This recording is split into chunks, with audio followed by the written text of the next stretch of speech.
నమస్తే, నేను మీ సతీష్. ఆంధ్రప్రదేశ్లో అధికారుల తీరు అనేటువంటిది వివాదాస్పదంగా మారుతా ఉంది.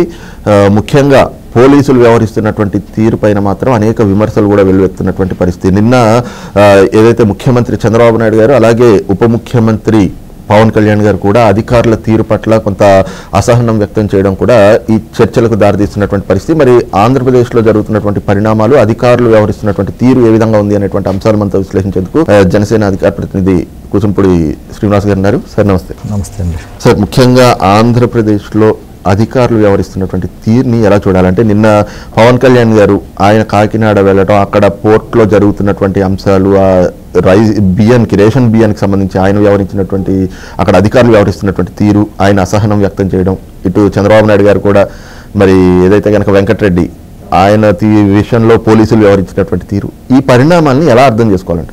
ఒకటి సతీష్ గారు, రౌతును బట్టి గురుమోహం చేస్తుంది. గత 5 సంవత్సరాల్లో ఏమైపోయిందంటే ఆ వ్యవస్థలని ఏ విధంగా భ్రష్టు పట్టించాడో మనం చూసాం. చాలా మంది అధికారులు కూడా అప్పటి ప్రభుత్వానికి అనుకూలంగా పనిచేసి నేతల మెప్పు గురించి, లేకపోతే ప్రమోషన్లో, లేకపోతే వేరే లబ్ధి గురించి, ఇంకా ఇదే ప్రభుత్వం మనకి ఉంటుంది అనేటువంటి ఒక భ్రమ సృష్టించారు. కాబట్టి ఆ భ్రమలో పడి ఇంకా నేతలకి సాగి పడిపోయారు. ఈ వ్యవస్థ ఆ వ్యవస్థ మనం చెప్పలేం కదా సతీష్ గారు. దాంట్లో ముఖ్యంగా పోలీస్ వ్యవస్థ, పోలీస్ స్టేషన్లు ఏమైపోయినాయి అంటే, గ్రామాల్లో అయితే ఒక విధమైనటువంటి ప్రైవేట్ పోలీస్ స్టేషన్ ఏర్పడిన పరిస్థితి. అప్పటి అధికార పార్టీ సంబంధించిన వారు ఏది చెప్తే అది పోలీస్ స్టేషన్లో జరగాల్సిందే. అంటే అక్కడ న్యాయం అనేది ఇంకా ఏమి లేకుండా పోయింది. దాంతోపాటు ఏం చేశారంటే గత ప్రభుత్వం ఒక స్థాయిలో, అంటే ఒక డిఎస్పీ రేంజ్లో ఉన్నటువంటి ఒక స్థాయిలో వాళ్ళకి నమ్మకంగా ఉన్నటువంటి అధికారులను పెట్టేసుకుని ఎవరైతే నిజాయితీగా పనిచేస్తారో వాళ్ళందరినీ తీసుకెళ్లి లూప్ లైన్లో పడేయడం, లేకపోతే వీఆర్లో పెట్టడం. గతంలో ఏదన్నా మాట అన్నపోతే ఏం చేసేవారు, ట్రాన్స్ఫర్ చేసేవారు. అది మానేశారు, డైరెక్ట్ వీఆర్, లేకపోతే ఏంటంటే లూప్ లైన్లో పెట్టేయడం, వాళ్ళ గొంతు నొక్కేయడమాట. ఆ విధమైన కార్యక్రమాలు చేసుకుంటూ వెళ్ళారు. ఉదాహరణకి ఏబి వెంకటేశ్వరరావు గారిది మనం చూసాం. 5 సంవత్సరాలు పోరాడాడు ఆయన కాబట్టి పోరాడాడు అని అంటుంది. అలాగా పోలీస్ వ్యవస్థలోని, అదే సందర్భంలో రెవెన్యూ వ్యవస్థ కావచ్చు. సతీష్ గారు, గత 5 సంవత్సరాల్లో ఎన్ని భూములు ఈరోజు చూస్తున్నాం కదా, ఆ టైటిల్స్ అన్నీ మార్చేయడం, అధికార పార్టీ నేతలకు సంబంధించిన అనుకూలంగా రాసేయడం, చిన్న స్థాయి వీఆర్ఓ దగ్గర నుంచి పైన ఎంఆర్ఓలు, ఎండిఓలు అందరూ చేసినటువంటి కార్యక్రమం ఏంటంటే ఇదే కార్యక్రమం. ప్రభుత్వ భూములు కాదు, చుక్కల భూములు కాదు, దళితుల భూములు కాదు, అసైన్డ్ ల్యాండ్స్, దేవాలయ భూములు, ఎన్నో భూముల్లో వాళ్ళు ఇష్టం వచ్చినట్టు మార్పులు చేసేసుకున్నారు. అంటే ఇవన్నీ ఒక ఉదాహరణలు మాత్రమే. సరే, ప్రభుత్వం మారింది కదా, మీ దాంట్లోనే మార్పు రావాలి కదా అంటే ఇంకా మత్తు ఉంటుంది సార్. ఇప్పుడు కనీసం దాన్ని అంటారు చూసారా, ఆ మత్తు వదలాలంటే కొంచెం టైం పడుతుంది. 5 నెలల మధ్యకాలంలోనే మేము అనేక విమర్శలు మేము కూడా పడ్డాం. మీరు ప్రభుత్వం వచ్చిన తర్వాత గత ప్రభుత్వ హయాంలో జరిగినటువంటి అధికారులను ఎందుకు మేము చర్యలు తీసుకుంటలేదు, వాళ్ళు ఇంకా ఏదైతే గత ప్రభుత్వాలు విచ్చలవిడిగా రెచ్చిపోయినటువంటి నాయకులు, వైఎస్ఆర్ కాంగ్రెస్ పార్టీ నాయకులు, వాళ్ళు ఇంకా చాలా స్వేచ్ఛగా తిరుగుతున్నారనే మాటలు కూడా మాట్లాడారు. వాళ్ళకి సంబంధించి ఒక్కొక్కటి చర్యలు తీసుకుంటాం మొదలుపెట్టి సోషల్ మీడియా వేదికగా ఈ విధంగా రెచ్చిపోయే దారుణంగా మాట్లాడారు. వాళ్ళందరి మీద అరెస్టులు జరుగుతున్నాయి, చట్టబద్ధంగా జరుగుతున్నాయి, కక్షదారణ చర్యలు లేకుండా జరుగుతున్నాయి. అదే సందర్భంలో అధికారులను కూడా కొంత హెచ్చరించడం జరుగుతుంది. నేను అంటుంది సతీష్ గారు, వ్యవస్థలో ఉన్న లోపాలు మనం సరి చేసుకోవాలి. పోలీస్ వ్యవస్థలో దారుణం జరిగినాయి, లేదా రెవెన్యూ వ్యవస్థలో జరిగినాయి, మొత్తం అందరినీ మార్చేసి కొత్త వాళ్ళందరినీ రిక్రూట్ చేసుకోలేం. ఉన్నవాళ్ళు కాస్త మంచిగా ఉన్న వాళ్ళని పెట్టుకుని ఎవరైతే తప్పులు ఆడవిడిగా చేశారో వాళ్ళందరినీ కొంచెం పక్కన పెట్టి చేయించుకుంటే, వాళ్ళతో చేయించుకుంటూ వెళ్ళాలి. కొత్త వ్యవస్థ నిర్మించలేము మనం. ఈ రోజు కాకినాడలో అదే పరిస్థితి. గత 5 సంవత్సరాల్లో మేము అనేక సందర్భాల్లో చెప్పాం, కాకినాడ పోర్టు కేంద్రంగా రేషన్ మాఫియా జరుగుతుందో అని. దానికి కనీసం ఒక చర్యలు తీసుకోకపోగా ఆ విధంగా పెట్టలేకపోయారు. ఈ రోజున ప్రభుత్వం వచ్చింది. ఈ రోజున ప్రభుత్వం వచ్చిన తర్వాత కూడా సతీష్ గారు, వచ్చిన నెలలోనే నాదెండ్ల మనోహర్ గారు అక్కడ చెకింగ్ వెళ్తే దాదాపు 15,000 టన్నులు దొరికింది. తర్వాత నెల జూలై నెలలో మళ్ళీ ఇంకో 25,000 టన్నులు దొరికింది. అంటే ఈ 5 నెలల్లోనే 50,000 టన్నులు వాళ్ళు అక్రమంగా రైస్ వెళ్ళింది. ఎక్కడి నుంచి వచ్చింది? ఒక రైస్ చుట్టుపక్కల జిల్లాల నుంచి అక్కడ లోడ్ అయ్యి అక్కడికి వచ్చి షిప్లోకి వెళ్ళాలి అంటే పోలీస్ వ్యవస్థ ఏం చేస్తుంది, రెవెన్యూ వ్యవస్థ ఏం చేస్తుంది, ఈ చెక్ పోస్టులు ఏం చేస్తున్నాయి? ఇంతమంది అధికారులు చేతులు మార్గం ఉండే వెళ్ళదు కదండి ఏదని.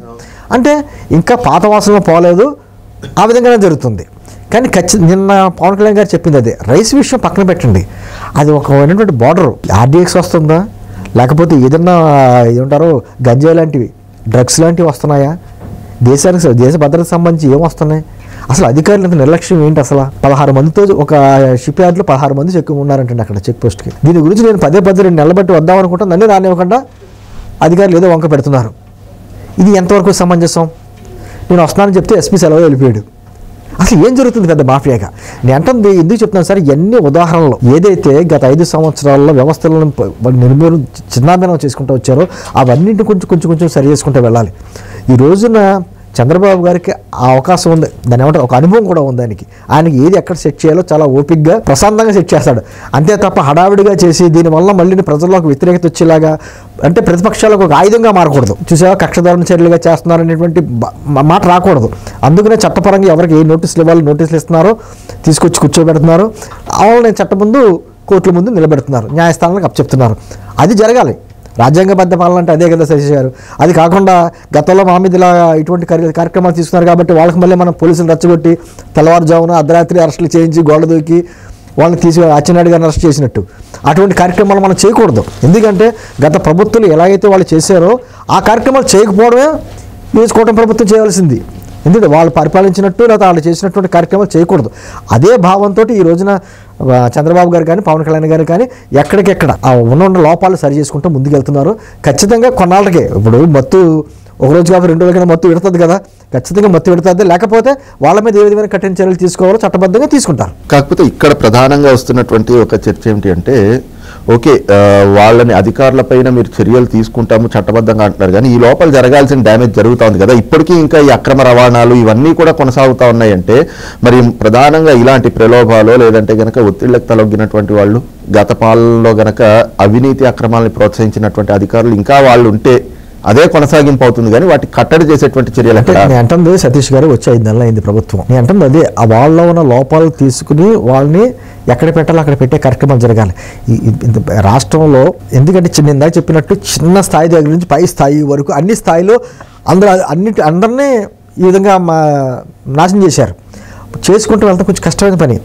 మీకు గుర్తుంచండి, ఎంత అనుభవం ఉన్నటువంటి చంద్రబాబు గారికే అసలు ఏ శాఖలో ఎంత అవినీతి జరిగిందో తెలుసుకోవడానికి టైం పట్టింది.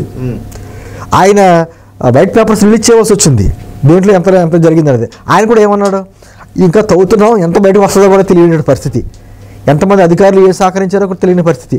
ఇవన్నీ చేసుకుంటూ వెళ్తున్నామండి ఖచ్చితంగా. కాకపోతే ఏంటంటే మొత్తం వ్యవస్థను మార్చలేము. దాంట్లో కొంచెం లోపాలు తక్కువగా ఉండి ఎవరైతే ఉన్నారో వాళ్ళతో చేయించుకోవాలి. ఎవరైతే ఇంకా తీవ్రమైనటువంటి మళ్ళీ ఇదే ప్రభుత్వం వస్తుంది అనేటువంటి భావంతో ఎవరైతే చేశారో వాళ్ళందరినీ ఖచ్చితంగా చట్టం ముందు నిలబెట్టాలి. మీరు అన్నట్టు వెంకటరెడ్డి గారు లాంటి వాళ్ళని, మద్య మాఫియా కావచ్చు, ఇసుక మాఫియా కావచ్చు, ఎవరైతే రెచ్చిపోయి చేశారో ప్రభుత్వానికి అనుకూలంగా చేశారో వాళ్ళందరినీ చట్టం ముందు నిలబెడతాం. కాబట్టి కొంచెం సమయం తీసుకుంటుంది. నేను చేసే కార్యక్రమం చట్టబద్ధంగా జరగకపోతే ఏమవుతుందంటే గత ప్రభుత్వం చేసినట్టు కక్షదారుణ చర్యలే ఉంటుంది. కాబట్టి కొంచెం ఆలస్యం అవుతుంది, కానీ నిర్లక్ష్యం మాత్రం కాదు. కాకపోతే అదే అంటుందంటే ఈ లోపల మీరు చట్ట ప్రకారం తీసుకుంటాం అనేటప్పటికీ అనేక మంది ఇప్పటికే మనం చూస్తున్న చేజారి వెళ్ళిపోతున్నటువంటి వాళ్ళు, మళ్ళీ మాతృ సంస్థలకు వెళ్ళిపోతున్నటువంటి వాళ్ళు, ఇలాంటి ఉన్నప్పుడు వాళ్ళ మీద చర్యలు తీసుకునేటువంటి అవకాశాలు ఎక్కడ కనిపిస్తున్నాయి? లేదండి, ఎక్కడికి వెళ్ళరు.